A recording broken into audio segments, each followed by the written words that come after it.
Tuloy-tuloy pa rin ang ihip ng hanging amihan sa ilang bahagi ng ating bansa. Kaninang alas 5 nga po, naitala ng Pag-asa ang 14.4 degrees Celsius na lamig sa Baguio City. 18.2 naman po sa Basco, Batanes.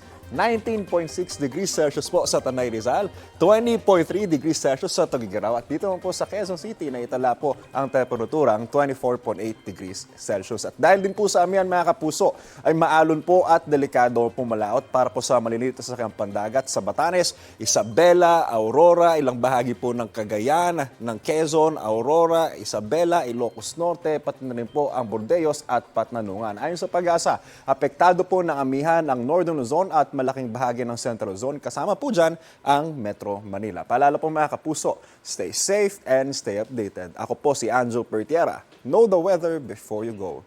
Para Mark Safe lagi, mga kapuso.